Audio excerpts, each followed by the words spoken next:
इस सेशन में हम लोग पढ़ेंगे ब्लॉक फैक्टर या ब्लॉकिंग फैक्टर के बारे में। ओके, तो ब्लॉक फैक्टर क्या होता है कि एक ब्लॉक में कितने रिकॉर्ड स्टोर हो रहे हैं। ओके, वो नंबर के कितने रिकॉर्ड स्टोर हो रहे हैं उसको ब्लॉकिंग फैक्टर बोला जाता है या ब्लॉक फैक्टर बोला जाता है। ओके, नंबर ऑफ रिकॉर्ड्स पर block, block size divide by, अगर रिकॉर्ड साइज आप कर दोगे तो आपको ब्लॉकिंग फैक्टर या ब्लॉक फैक्टर मिल जाएगा। एग्जाम्पल के तौर पे देखते हैं कि सपोज करो मुझे ब्लॉक साइज गिवन है 2048 बाइट और यहां पर रिकॉर्ड साइज गिवन है 128 बाइट। ओके, तो अगर मुझसे कोई पूछता है कि ब्लॉक फैक्टर क्या होगा, ओके, ब्लॉक फैक्टर क्या होगा, तो 2048 इसको लिखा जा सकता है 2 की पावर 11। ओके, 2 की पावर 11 बाइट डिवाइड बाई 2 की पावर 7 बाइट। तो यहां से ये क्या आ गया 2 की power 5, that is 32। 32 is the blocking factor for this question. याद रहे कि यहां पर ये नहीं गिवन है कि ये फिक्स्ड लेंथ रिकॉर्ड है या वेरिएबल लेंथ रिकॉर्ड है, लेकिन यहां पर रिकॉर्ड साइज 128 बाइट है। इसका मतलब एक अजम्पशन लिया जाएगा कि ये रिकॉर्ड किस टाइप का है, ये फिक्स्ड लेंथ रिकॉर्ड है। ओके,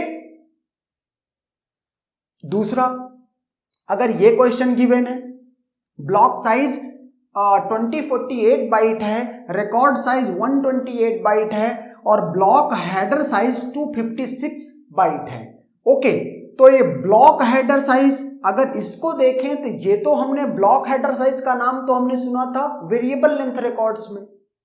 ओके, कि कोई ब्लॉक हेडर भी होता है उसमें। तो block header fixed length record में भी आप चाहें तो बना सकते हैं। ओके, और यहां पर चूंकि रिकॉर्ड साइज 128 बाइट है तो हम ये एजम्पशन लेंगे फिर से कि फिक्स्ड लेंथ रिकॉर्ड की बात हो रही है। ओके, फिक्स्ड लेंथ रिकॉर्ड की बात की जा रही है। तो फिर अब ब्लॉकिंग फैक्टर कैसे निकले, तो यहां से क्या ब्लॉक फैक्टर इक्वल टू क्या, जो ब्लॉक साइज है, ब्लॉक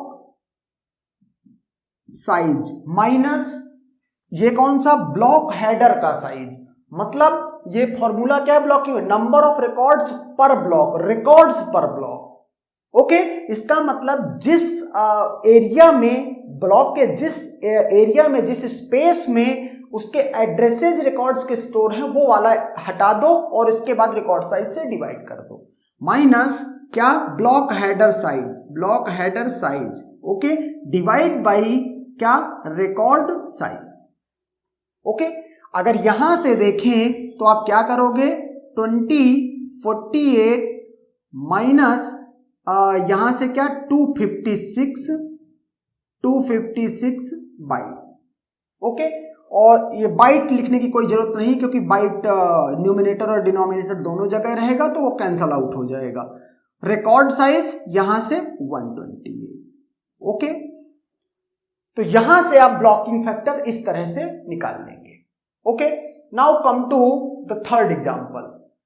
यहां पर मैंने ब्लॉक साइज लिया है 2048 बाइट और रिकॉर्ड्स में अगर आप देखो तो मैंने कहा है कि एक रिकॉर्ड R1 है, एक रिकॉर्ड R2 है, एक रिकॉर्ड R3, एक रिकॉर्ड R4 है और इस केस में मैं ब्लॉकिंग फैक्टर की बात कर रहा हूं। ओके, तो इसका मतलब चूंकि मैं इतने रिकॉर्ड्स को देखते हुए बात कर रहा हूं, अलग अलग रिकॉर्ड हैं और यहां पर रिकॉर्ड्स के जो हैं वो साइज गिवन है बाइट्स में।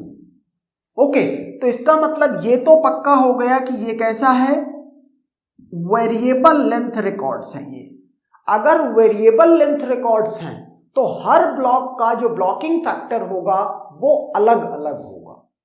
ओके, तो इसीलिए मैं सिर्फ ये बताना चाहता था इसमें कि वेरिएबल लेंथ रिकॉर्ड्स में अगर ब्लॉकिंग फैक्टर की बात की जा रही है, चूंकि यहां पर सारे ब्लॉक का साइज था तो आपने इस तरह से डिवाइड किया और आपको आंसर मिल गया। लेकिन अगर यहां पर अगर मीन्स ये वेरिएबल लेंथ रिकॉर्ड है तो हो सकता है कि कोई रिकॉर्ड इतना बड़ा हो कि दो ही रिकॉर्ड में ब्लॉक फिल हो जाए पूरा।